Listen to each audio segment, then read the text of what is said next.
এখন বাজলো 6:15 মাত্র 6:15, মানে কালকে সেই ট্রেনে উঠেছি, আজকে নেমেছি অনেকটা লেট, তারপরে হোটেল খুঁজতেও লেট হয়ে গেছে। তো আমরা যে হোটেলে, হ্যাঁ বেচারা চা পাইনি আর অনেক কিছু পাইনি, না পেয়ে কিরকম শুকনো হয়ে গেছে মুখটা। যাই হোক, তো আমরা যে হোটেলে উঠেছি ওটা হলো বালাজি ইন্টারন্যাশনাল।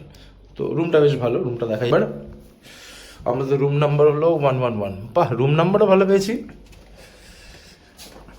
এই হলো রুম, টিভি ইউনিট যেটা কোনো কাজে লাগবে না, তলায় ফ্রিজার রয়েছে, এটাও কোনো কাজে লাগবে না শীতকাল।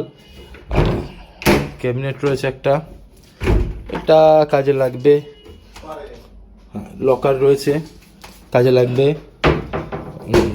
এখানে কেটলি রয়েছে, চায়ের জিনিস রয়েছে, এখানে হ্যাঁ স্লিপার রয়েছে, কাজে লাগবে।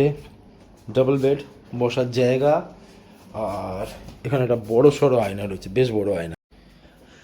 এরপরে এটা একটা বেশ বড় সড়ো জানলা আছে, কিন্তু যা বুঝলাম জানলার বাইরে দেখার মতো তেমন কিছুই নেই। পাশে আরেকটা হোটেল আছে, এই যা জানলাটা বেশ বড়।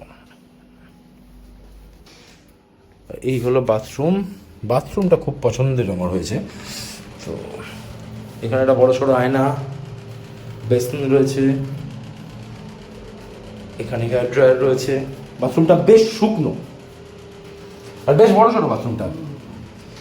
এটা স্নান করার জায়গা রয়েছে, আর এটা বোধহয় স্নানের মাঝখানে কাপড় টাঙানোর জায়গা।